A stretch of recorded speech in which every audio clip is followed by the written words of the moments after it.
In this lesson, we'll look at elimination using addition and subtraction. You will solve systems of equations by using elimination with addition, and solve systems of equations by using elimination with subtraction. How can you use a system of equations to solve problems about weather? On the winter solstice, there are fewer hours of daylight in the northern hemisphere than on any other day. On that day in Seward, Alaska, the difference between the number of hours of darkness, N, and the number of hours of daylight, D, is 12. The following system of equations represents the situation. N plus D equals 24, N minus D equals 12. Notice that if you add these equations, the variable D is eliminated. We may as well go ahead and finish solving their problem. If we divide both sides by 2, we get N is 18, and then we can substitute it back into either of the two first equations. I think I'm going to use the first one. Why not? So then we'd have 18 plus D, we still don't know, is 24. So if we subtract 18 from both sides, we get D equals 6. And just checking in the other equation, does it work? 18 minus 6 is in fact 12. So we know that our ordered pair works for both equations. Now normally it goes in alphabetical order, but they put N and then D, so I'm just going to go in the order it's written there, 18, 6. Sometimes adding two equations together will eliminate one variable. Using this step to solve a system of equations is called elimination.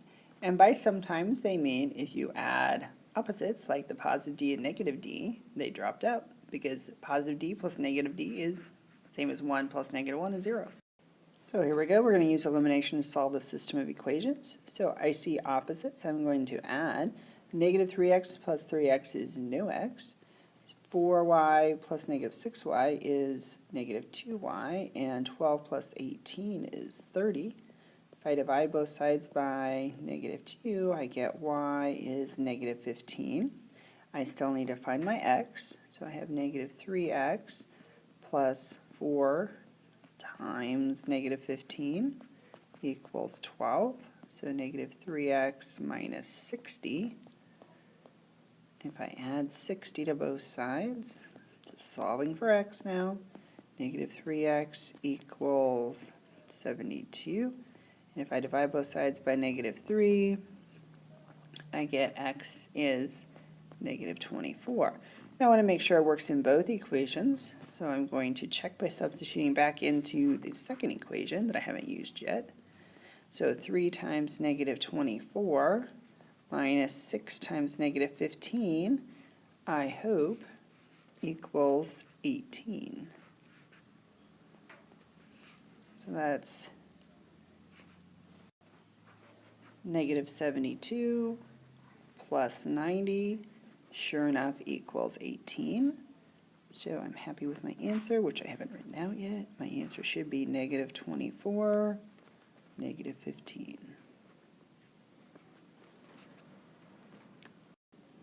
4 times one number minus 3 times another number is 12. 2 times the first number added to 3 times the second number is 6. Find the numbers. We generally like working with x and y, so we can let x represent the first number and y represent the second. So the first sentence, 4 times one number be 4x minus 3 times another number, 3y, is, as always, equals 12. From the second sentence, we have 2 times the first number, so 2x, added to is just plus. 3 times the second number is 3y, is always means equals 6. I can see that my y's are opposite, so if I add them, they drop out. So I've got 4x plus 2x is 6x equals 12 plus 6 is 18. If I divide both sides by 6, I get x equals 3. We're going to substitute back into the first equation. Where there was an x, we're going to put what it equals, which is 3. So I have 12 minus 3y equals 12. Oh, that's convenient. Subtract 12 from both sides. Negative 3y equals 0. And 0 divided by anything we know is 0. I'm going to check in the other equation and make sure that 3, 0 works. So where there was an x, I'm putting 3, and where there was a y, I'm putting 0. And sure enough, I get 6.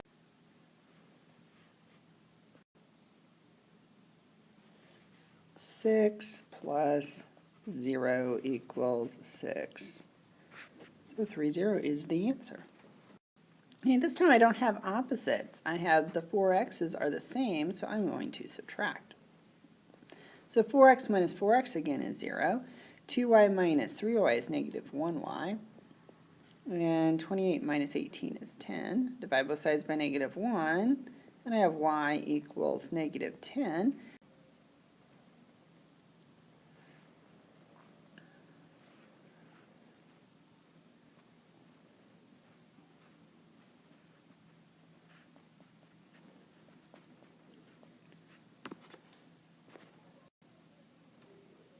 I use my first equation. I have 4x minus 20 equals 28. Add 20 to both sides. So 4x equals 48. And divide by 4, I get x is 12. And once again, I'm going to use that other equation to check. So 4 times 12 plus 3 times negative 10, we hope equals 18. 48 minus 30 is in fact 18, so I'm happy with my answer is 12, negative 10.